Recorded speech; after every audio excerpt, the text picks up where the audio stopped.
got some books to review.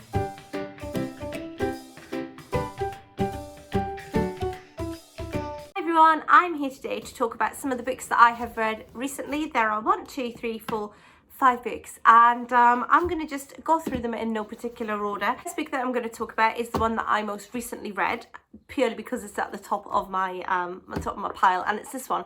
This is Strong Stuff by A.F. Stone. A.F. Stone wrote The Raven Wheel, and I talked about that in videos in the past about how much I really enjoyed it. I was very excited when I found out that the author was bringing out another book, and I couldn't wait to read it. So Strong Stuff is basically about a young girl who is struggling. I went into this expecting sort of a gritty, hard read. I got that. Within the first 20 pages of this book, I was actually crying because it was just such a heart-wrenching, emotional storyline. It's not a spoiler to say because it does tell you on the back. But this follows Ruby, who is a teenage girl, and she has been sort of a carer for a mum. A mum's been really ill, and at the very beginning of the book, we are in the moments of Ruby's mum dying, basically. And there was just something about the rawness of the emotion there that really got to me. From there, the story follows Ruby and her journey, as it were, as she has to go back and live with her dad, who she hasn't seen in years and years, and he lives in a very rough area of Sheffield, so she basically has nowhere else to go and ends up having to live there, and the story goes from there. I love Ruby as a main character. She's such a fighter, and it really shows in her adaptability, how she's able to just fit into different scenarios and just basically get on with it. She's not sitting wallowing in sort of self-pity. She's just trying to live her life whilst being in sort of the throes of the most difficult sort of thing that anybody could really go through. And I loved her strong spirit through that. And I will also say that I really enjoyed the character of Ruby because she was able to sort of hold on to an element of humanity throughout what would be an extremely emotionally trying time for her. There's an incident with the dog where she sort of rescues this dog, and she wants to look after this dog, and just the way that she has the ability and the capacity to be able to feel for another life that are like herself, who's been sort of overlooked and forgotten about, and I really enjoyed that element of her character. During the story, we get to see more of the home life that Ruby has gone into and the new situation that she's found herself in. And I thought it was brilliantly handled. It really makes you look at the life of a young carer and about abusive situations, about what it's like to be a child growing up in a world where the adults and the people around you just are letting you down constantly.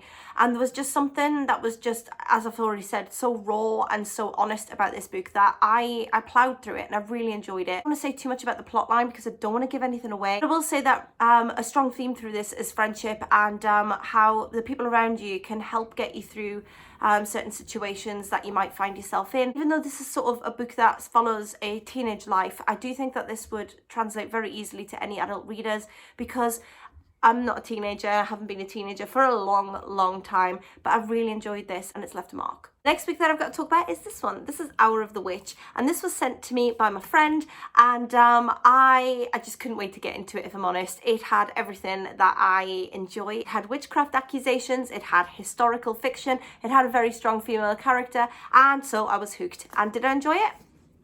Yes, I did. So this book is set in Boston in 1662, and it follows the story of Mary. And Mary has become the second wife of Thomas, who is a bit of a brute. He is just a horrible human. Thomas is abusive to Mary, and at one point, very early on in the book, he stabs her with a fork. He sticks a fork straight through her hands, and he just absolutely has no remorse. I mean, not that that would make it okay, but there just is no remorse. He doesn't care. And so Mary decides to make the brave decision that she wishes to file for a divorce in a time where obviously that sort of thing was just not done at all. But Mary, being a very strong female character, decides that she is not gonna be standing around letting her husband stab her with a fork.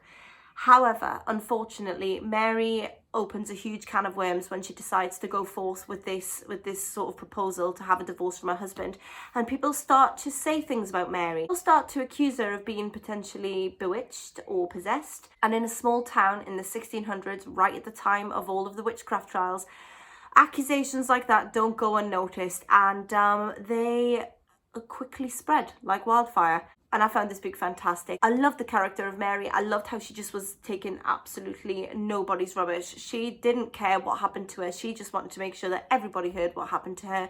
And she wasn't afraid of what was coming, which I found to be quite refreshing. In a time where women were taught to be sort of subservient and very quiet and get on with everything, I liked Mary's sort of rattle in the cage. I loved the character, and I really enjoyed the historical setting where it's all New England and everybody's setting up and people still have memories of living in England, and they're all sort of forging this new existence in this time where extreme piety and religious oppression were rife. Overall, this is obviously the sort of thing I love. It embraces female friendship, family relationships, and also the historical abuse and oppression of women, which is something that I'm really interested in. So I give this 5 out of 5 stars. I absolutely loved it. I would love to know if any of you've read it as well. Next book that I've got is a complete different genre jump again, and it's this one. This is You and Me on Vacation by Emily Henry, and this is the second book from Emily Henry. If you remember last year, I reviewed Beach Read, and I love that. This book is set to be this year's summer romance. And I will say I'm not normally a huge romance reader, but I really enjoyed this book. This follows the story of two best friends who, over time, they meet up every single year and decide to have a big summer trip together.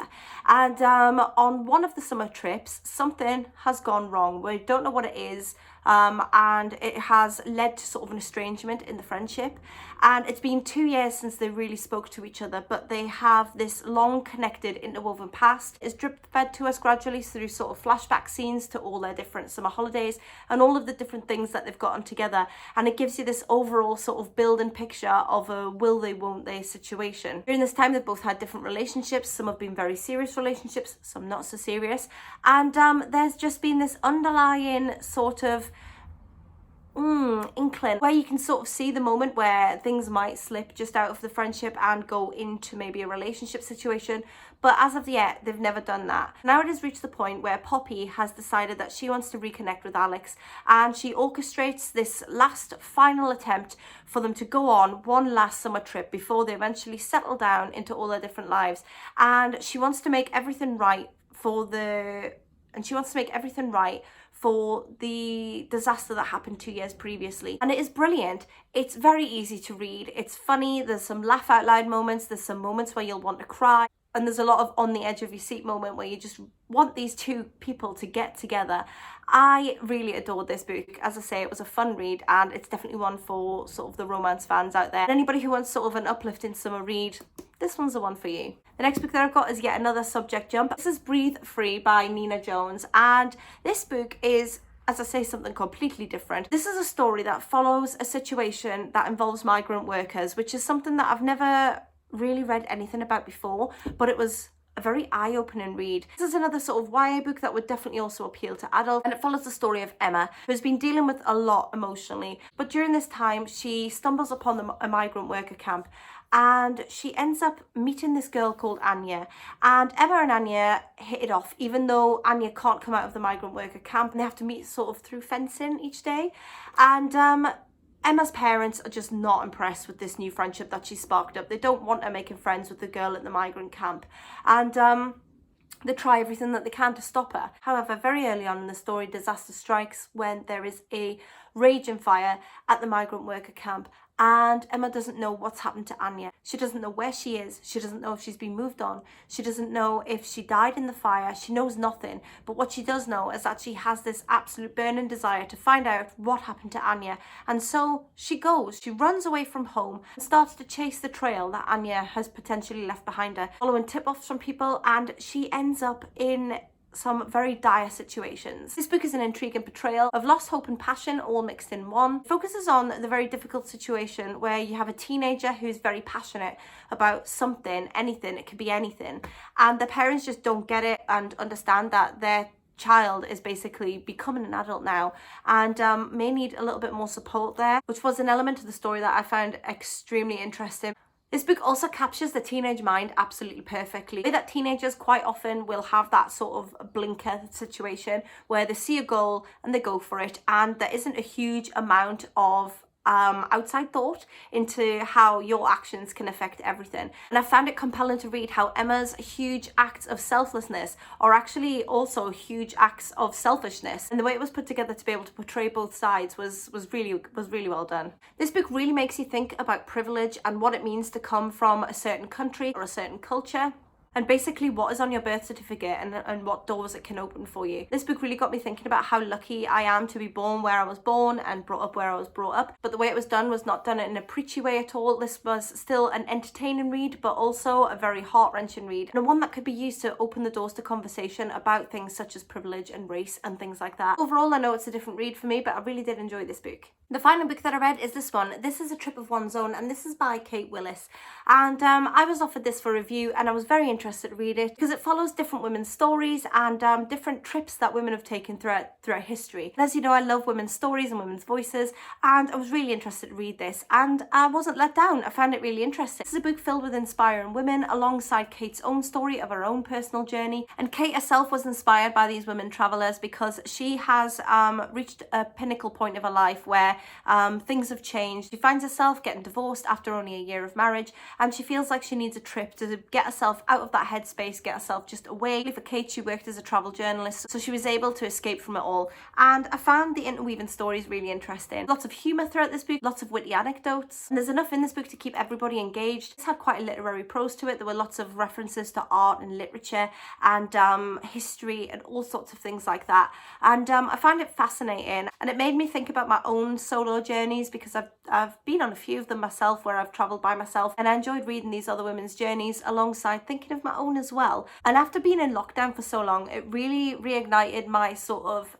thirst for travel. I've been loosely planning my next big trip that I'm going to take when everything is back to normal, and I've enjoyed having this book to sort of kickstart me back into that sort of headspace of being excited about travel again. So overall, I really enjoyed this book, and how gorgeous is it as well. I really like the cover of it. I love the colour combination, and it feels nice as well to hold. So there we go. Those are all the books that I have read recently. It's been a mixed bag. There's been quite a few different genres there, but I've enjoyed them all. So let me know if you've read any of them. Let me know if you're going to, and I'll speak to you all soon. Bye for now.